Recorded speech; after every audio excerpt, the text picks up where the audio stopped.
નમસ્કાર દર્શક મિત્રો, વંદે કલ્કી જગત કરો. દર્શક મિત્રો, આજે શ્રાવણ શુદ્ધ પૂનમ, નાળિયેરી પૂનમ, રક્ષાબંધન. સર્વે ભાઈ અને બહેનોને રક્ષાબંધનની પવિત્ર રક્ષાબંધનની આજે શુભેચ્છાઓ આપવી છે. શૈલેષ પંડ્યા વિનાશ અને શ્રી ગણેશ કોમ્યુનિકેશન દ્વારા આપનું સ્વાગત. દર્શક મિત્રો, આજે રક્ષાબંધન, પવિત્ર રક્ષાબંધન, બહેન ભાઈને રાખડી બાંધે. પરંતુ પ્રથમવાર રાખડી બહેન દ્વારા ભાઈને નહોતી બાંધવામાં આવી. પ્રથમવાર રાખડી કોને બાંધવામાં આવી હતી, અજાણી વાતો મારે આપ સુધી લઈ જવી છે. એટલે જ આજે ઉપસ્થિત થયો છું. પવિત્ર રક્ષાબંધનની શરૂઆત ભવિષ્ય પુરાણમાં મળે આપણને. ભવિષ્ય પુરાણના ઉત્તર પર્વમાં એક પત્ની પોતાના પતિને રક્ષાસૂત્ર બાંધે છે. હા દર્શક મિત્રો, તમે સાચું સાંભળી રહ્યા છો. મારે આજે એવા 4 પ્રસંગો રક્ષાબંધનને જોડાયેલા આપણા પુરાણો સાથે એ મારે આપ સમક્ષ મૂકી આપવા છે. પ્રથમ, ભવિષ્ય પુરાણના ઉત્તર પર્વમાં સચી, ઇન્દ્રાણી જેને કહેવાય, એ પોતાના પતિ ઇન્દ્રને રક્ષાસૂત્ર બાંધે છે. કેમ બાંધે છે? દેવોને અસુરોના 12 દિવસના યુદ્ધમાં દેવો ત્રાહિમામ થાય છે, અસુરો હાવી થઈ રહ્યા છે. ભવિષ્ય પુરાણ અનુસાર દેવોના ગુરુ બૃહસ્પતિ રક્ષાસૂત્ર સચી જે તૈયાર કર્યું છે અને મંત્રોચ્ચારથી તૈયાર કરે છે. અસુરોના ગુરુ શુક્રાચાર્ય છે, દેવતાઓના ગુરુ બૃહસ્પતિ.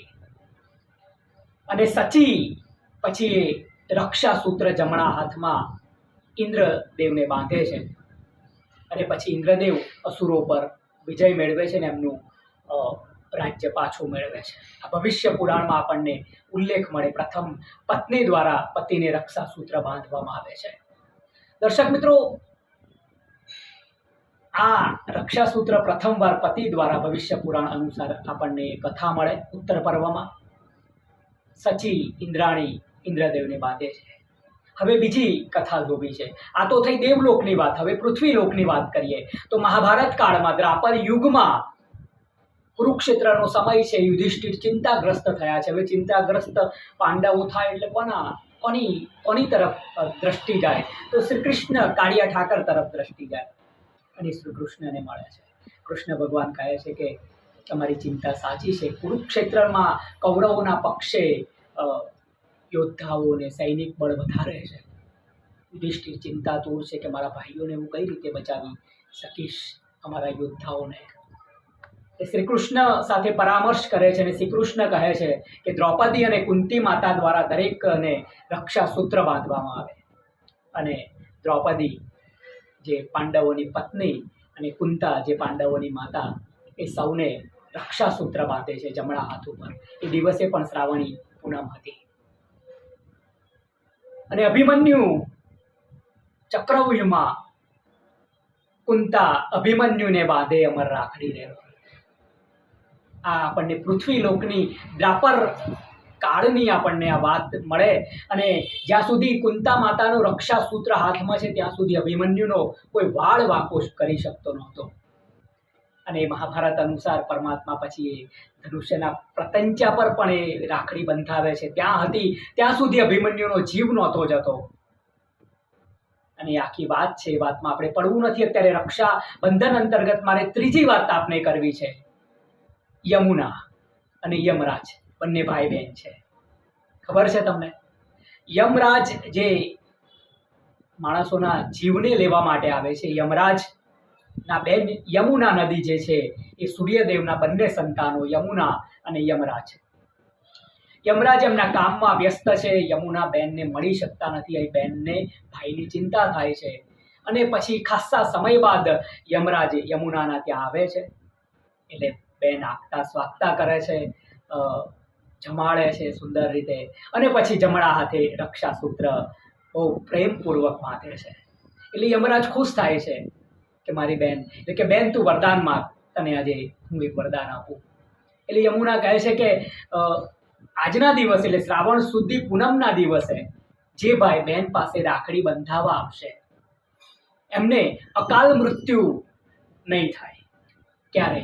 આપણે સાંભળીએ છીએ ને કે એક્સપાયર થઈ ગયા, હાર્ટ એટેક આવ્યું, એક્સિડન્ટ થયો, તો અકાલ મૃત્યુ નહીં થાય, યમરાજે તથાસ્તુ કહ્યું.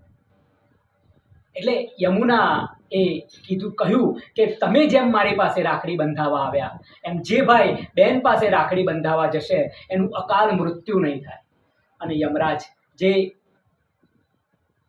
જીવ લેવા માટે યમરાજ આવે છે એ યમરાજે તથાસ્તુ કહ્યું. અને એ કારણે જે બેનના રક્ષાસૂત્રની તાકાત એટલી હોય છે કે ભાઈનું અકાલ મૃત્યુ થતું નથી, એનું દીર્ઘાયુ જેટલું આયુષ્ય હોય એટલું એ ભોગવે છે. હવે મારે ચોથી ને અંતિમ વાત કરવી છે. એ લક્ષ્મી મહાલક્ષ્મી વિષ્ણુ ભગવાન અને બલિ સાથે જોડાયેલી છે. ત્રેતા યુગની વાત છે. બલિનું શાસન હતું સાઉથમાં, અત્યારે કેરાલામાં. ત્રિલોક એમણે જીતી લીધું હતું. એટલે ભગવાન વામન સ્વરૂપે 10 અવતારના 5મા અવતાર વામન અવતાર તરીકે અને ત્રેતા યુગના પ્રથમ અવતાર વામન અવતાર તરીકે બલિ પાસે જાય છે. અને બલિરાજાને કહે છે કે મારે 3 પગલા જમીન જોઈએ છે.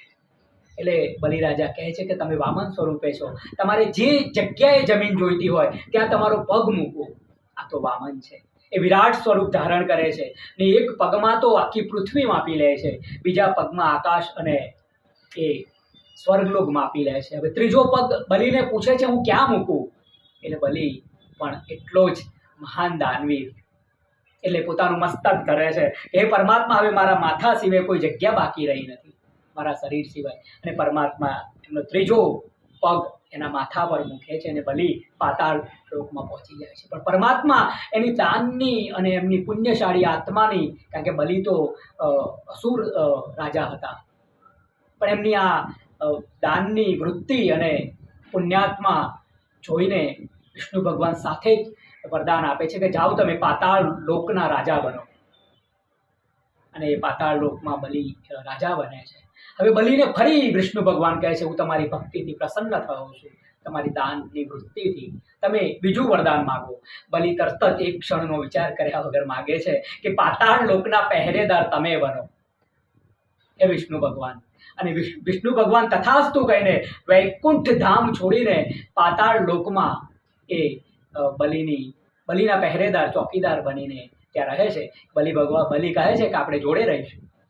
અને ચોકીદાર બનીને પરમાત્મા જાય છે. લક્ષ્મી માને વિયોગ સતાવે છે, વૈકુંઠ ખાલી થઈ ગયું છે. એટલે પવિત્ર શ્રાવણ માસની પૂનમના દિવસે લક્ષ્મીજી બલિ પાસે સાધારણ સ્ત્રીનો વેશ લઈને આવે છે અને જમણા હાથે રક્ષા સૂત્ર બાંધે છે અને માગું આપવાની વાત કરે છે. બલિરાજા હા પાડે છે, દાનવીર, મહાન દાનવીર. અને રક્ષા સૂત્ર બાંધે છે શ્રાવણ સુદ પૂનમના આજના જ દિવસે. અને પછી પોતાના મૂળ સ્વરૂપમાં મા લક્ષ્મી આવે છે અને પછી પોતાના પતિ વિષ્ણુને બલિરાજા પાસેથી માગીને વૈકુંઠ લઈ જાય છે. બોલો શ્રી કૃષ્ણ કનૈયા લાલ કી જય. દર્શક મિત્રો, વાત એ કરવી છે કે આ ચારેય કથાઓ અજાણી કથાઓ જે રક્ષાબંધન સાથે જોડાયેલી છે, મારે તમને એ વાતો કરવી હતી. અને આમ તો ઘણી બધી વાતો કરી શકાય, પણ આપણે રક્ષાબંધન નિમિત્તે કોઈ તહેવાર આપણા પુરાણો સાથે, આપણી સંસ્કૃતિ સાથે આપણે જોડાયેલા રહીએ. આપણા બાળકોને આજના ડિજિટલ યુગમાં, આજના એઆઈના જમાનામાં આપણે આપણી સંસ્કૃતિ સાથે, આપણા પુરાણો સાથે જોડીને રાખીએ. રક્ષાબંધનની સૌને શુભેચ્છાઓ. દરેક ભાઈઓને, દરેક બહેનોને આ પવિત્ર રક્ષાબંધનની અસીમ શુભેચ્છાઓ. અને હું શૈલેષ પંડ્યા ભીનાશ આપ સૌનું સ્વાગત કરું છું, નમસ્કાર કરું છું. અને જોડાયેલા રહો, આવી જ આપણી સંસ્કૃતિની વાતો સાંભળતા રહો. નમસ્કાર.